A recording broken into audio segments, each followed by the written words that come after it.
Hello काय welcome back to video. Hope you are doing well. आता सकाळचे वाजलेत 9 वाजायला आले, तर जिमला जाऊया.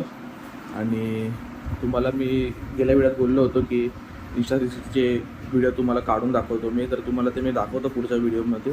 पुढच्या व्हिडिओज बोलतो. पुढे बघा तुम्ही कसा आउटपुट पडला आहे तो. सध्या ती घरातून निघूया. सो आता बाईक काढूया आणि निघूया. कोणीतरी बाईक घेतली चांगलीच.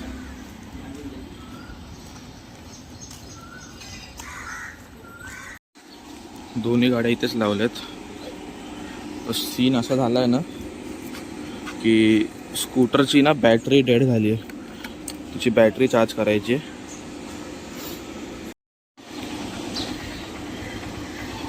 स्कूटरची झाली आहे बॅटरी डेड, ती चार्ज करावी लागणार आहे. बाईक ओके आहे, फक्त एवढंच की तिला वॉश करावं लागेल.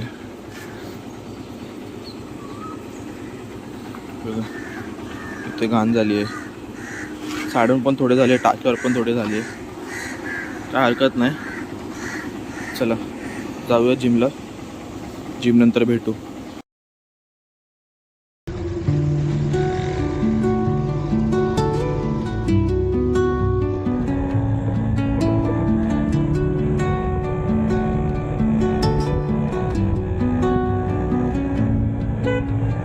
Under the boughs where the shadows play, the wind hums songs at the break of day.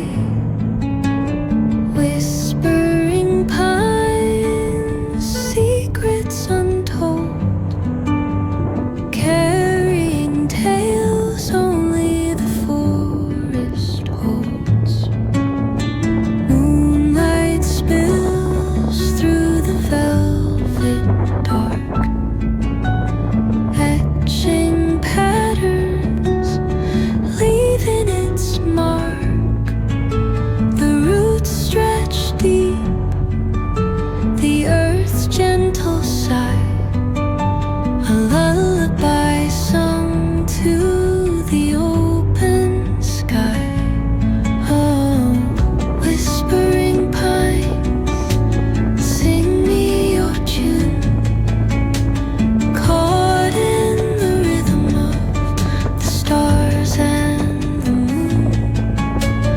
Teach me the language of rustling leaves, stories that linger on the breath of the breeze.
So guys तुम्ही बघितलात कसं व्हिडिओची quality येते.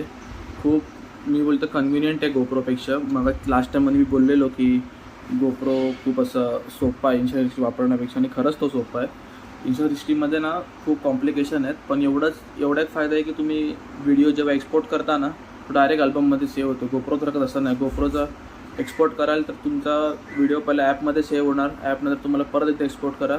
जर तो 1 GB असेल video तर परत तो अजून 1 GB वाढतो, म्हणजे 2 GB एकाच व्हिडिओचा सीन होतो. तेवढा एक बरा आहे इंस्टा 360. बाकी काय वेगळं नाही आहे. आणि एवढंच 360 व्ह्यू भेटतो. आता ही जी तुम्ही क्लिप बघितली मागच्या व्हिडिओमध्ये, ही 360 क्लिप होती. तिला मी असं 16.9च्या रेशोमध्ये केलेलं.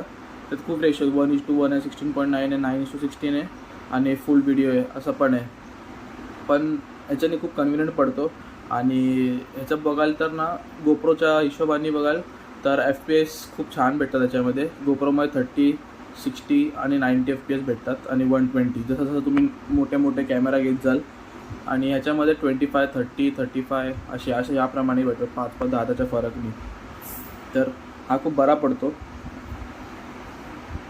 हे बघा, याच्यावर साईडला लिहिलं पण आहे 5.7K 360 FPS, म्हणजे 5.7Kच्या क्वालिटीने मी करू शकतो. स्टडी कॅमेरा मोड, जसं मी आता हा होल्ड केला आहे कॅमेरा त्या हिशोबाने. इनविजिबल सेल्फी स्टिक आहे, ती आहे माझ्याकडे, मी घेतली. 4 माईक ऑडिओ आहे, तुम्हाला माहिती असेल. हायपर लॅप्स आहे, व्हॉईस कंट्रोल आहे, अल्ट्रावाईड टचस्क्रीन आहे. व्हॉईस कंट्रोल मी केलं नाही कारण व्हॉईस कंट्रोल मला आवडत नाही मुळात, पहिली गोष्ट, म्हणून मी व्हॉईस कंट्रोल घेतला नाही. नाहीतर आपण व्हॉईस कंट्रोलने पण करू शकलो असतो व्हिडिओ. बस हेच तुम्हाला दाखवायचं होतं मला की कसा Insta360 चालतो असं. ह्याच्याने आपण ब्लॉग पण बनवूया, वेगवेगळे ब्लॉग बनवूया. ह्याच्याने मी कधी बनवला नाही अजून, झाला आता 4-5 दिवस झाले मी कॅमेरा घेऊन, तर याच्याने व्हिडिओ बनवला नाही अजून. आपण व्हिडिओ बनवून बघू, जर चांगला असला तर चल कंटिन्यू करू, नाही तर असंच फोन करू. कारण आता गोप्रोचा इश्यू झाला आहे. गोप्रोमध्ये डिस्प्ले असा ना हलतो आहे आणि रिपेअरिंगचा जरा बोललो तर तो बोलतो 90% होईल, पण गॅरंटी नाही केलं की, पण मग मतलब होत नाही तो करून. जोर चालतो तो गोप्रो चालवायचा, कारण तोपर्यंत 4 वर्ष झाले गोप्रोला त्या, म्हणून त्याच्यामध्ये फोटो वगैरे चांगले निघतात. व्हिडिओज फक्त इश्यू होतो, फोटो चांगला निघतो त्याच्यामध्ये, बाकी काही इश्यू नाही. आय होप तुम्हाला हा व्हिडिओ आवडला असेल. आवडला तर लाईक करा, सबस्क्राईब करा आणि शेअर करा या व्हिडिओला. आणि तुम्हाला हवा असेल तर मी या प्रोडक्टची लिंक टाकतो डिस्क्रिप्शनमध्ये. पण मी हा ऑनलाईन नाही घेतला आणि ऑनलाईन अवेलेबल पण नाही आहे, कारण X4 आला आहे Insta360चा. तर तुम्हाला हवा असेल तर मला मेसेज करा, आपण ह्याचा तुला ॲड्रेस देतो मी, आणि मग तुम्ही घेऊ जाऊ शकता. थँक्यू व्हिडिओ बघण्यासाठी. Bye bye.